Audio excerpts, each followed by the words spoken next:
Hey, when we talk about solving problems, we often want to do it with multiple representations. And the multiple representations I like to talk about are drawings, descriptions, drawings. I did that in the wrong place. I really want that in the upper left. So we've got an actual problem we're going to solve. And what we need to do is draw. We want the symbols and equations, solutions, graph, and also verbal. Okay. The reason all these things are important is I could have a word problem, and the word problem I'm going to use is a ball is thrown up at 30 meters per second. Find the displacement 5 seconds later. So if I gave you that, then you should be able to draw what's going to happen. I'm going to do a motion map. Okay, I'm going to call up positive. That's my frame of reference. And it leaves my hand and it goes up and it's going to slow down and then it's going to speed up in the other direction. And I don't know where it's going to end. So there's a drawing that helps me get a sense of what's going on. It helped me develop my frame of reference. The equations I'm hoping you're pretty easy, you think are pretty easy. So the ball was thrown up at 30 meters per second. So V0 is positive 30 meters per second. Okay?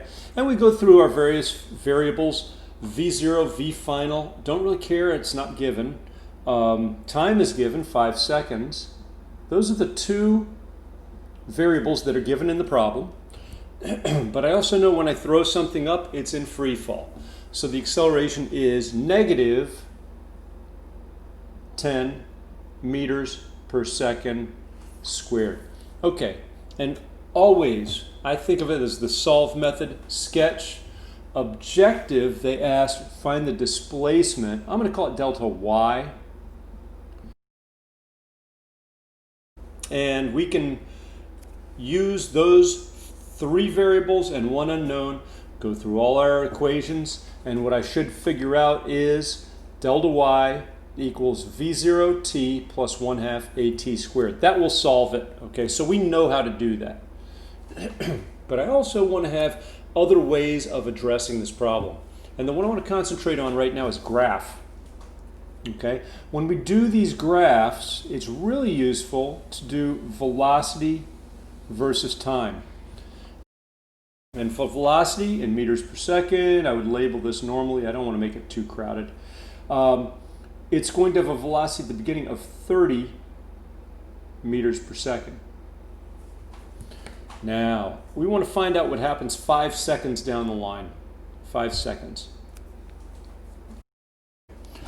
We do know that the slope of the velocity versus time graph is the acceleration. And so that means it's going to have a slope negative 10 meters per second per second.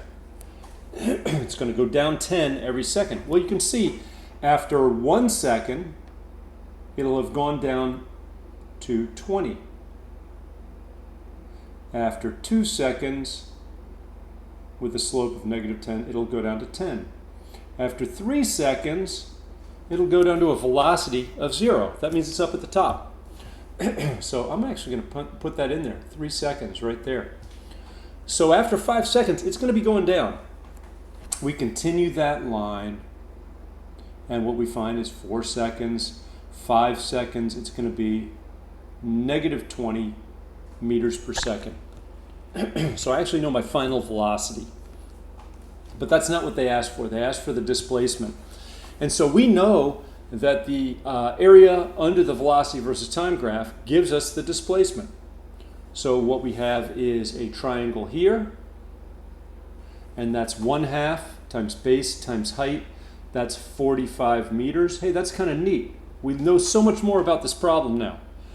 It goes up for 3 seconds up to a height of 45 meters. Not even asked for, but it's always better to understand more about the problem. Then here, it's under the axis. 1/2 times 2 seconds times -20, and that ends up being -20 meters. So my total displacement is 45 plus -20, which is 25 meters. So we answered our question there. We know how to answer our question there. Verbal is fairly important.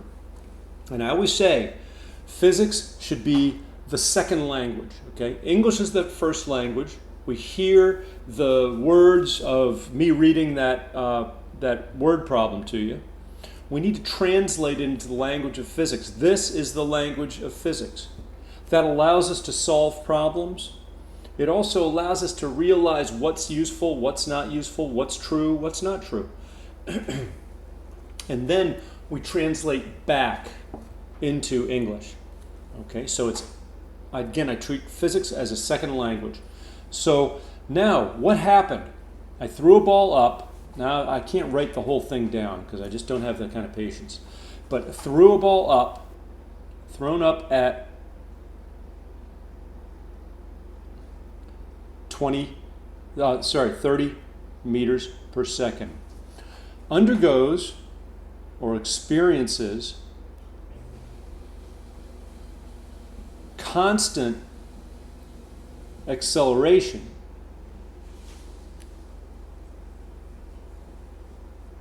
of 10 meters per second squared down. Again, I'm going to write this with words if I'm writing a paragraph about this. For 5 seconds. So after 5 seconds, I'm going to even do better than that. I'm going to say it goes up for 3 seconds, goes up for 3 seconds with the velocity decreasing. Then comes down for 2 more seconds.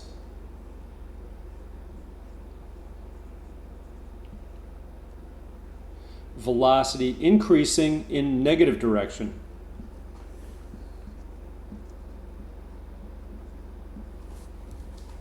After 5 seconds,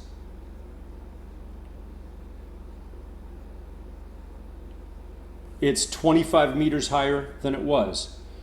So you could say displacement is 25 meters up. Okay?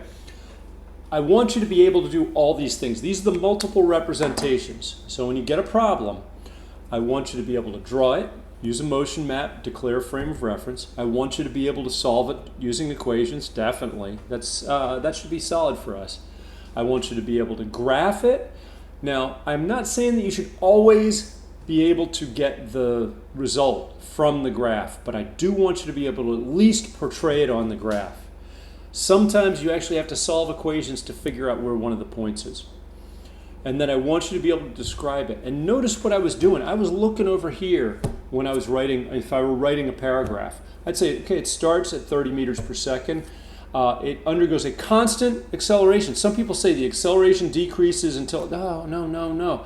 Our brains think of these things differently than physics does.